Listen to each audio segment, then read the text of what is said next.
Hi, it's Vanessa Joy, and thanks for taking the time to read my article this month in Shutter Mag. I wanted to talk to you guys a little bit about customer service and ways that when the customer thinks they're right, maybe you can either appease them or turn them over to your side.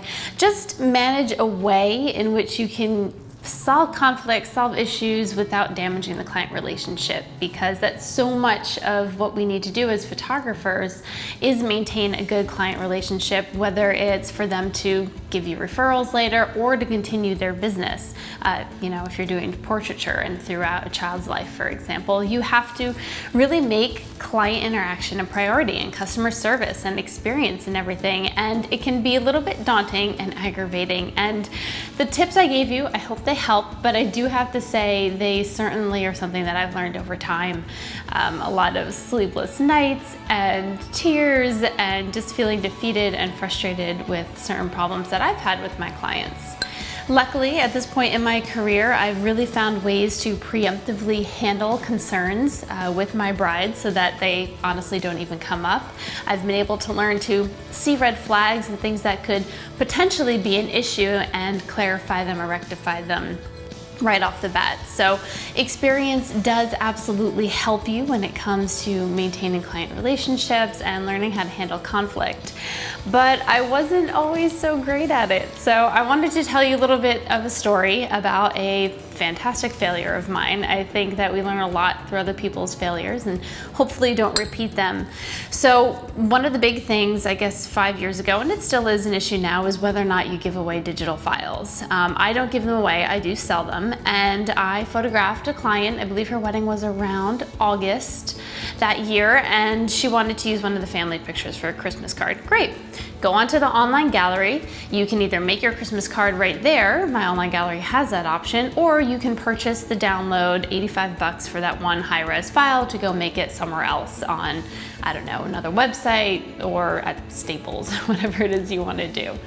So I told them that, but they didn't particularly like that answer. They just wanted it for free because they were purchasing their high-res files, but they didn't come until after the wedding album is done. I don't know about you guys, but around here, some people drag their feet in completing their wedding album. So I use the high-res file delivery as a way to make sure they're completing their album design in a timely manner. So that's my background behind there. But the way that the bride saw it was, well, you're gonna give them to me anyway. I want them in time for Christmas, and I don't have time to do the album design with you right now. Back and forth, a ton of emails, and I ended up having to write to her so much that, for another matter, I was actually in the emergency room in a hospital, still having to write her back and forth on my cell phone in a time where I definitely shouldn't have been wasting my time doing that. So long story short, it passed the time that she needed in order to get the file and make the pictures. She never bought the darn file from me anyway. So not only did I not get the whopping $85 for the digital file, but I lost her respect, and then I lost potentially her business in the future because I became someone that was difficult instead of someone that was easy to deal with.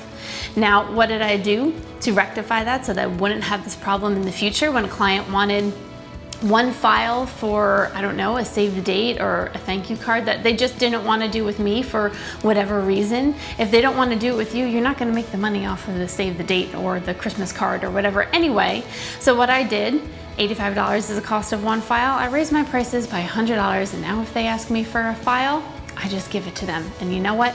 They're happy. They feel like I've bent the rules for them, worked for them. I raised my prices by $100, so I'm not losing that $85 I would have made if they bought the file anyway. And of course, I still do give them the option of going through me for those cards, and they do. So I hope that is something that you guys can learn from my saga of one of my bad decision-making and client conflict. So I'm looking forward to seeing you guys next month here in Shutter Mag.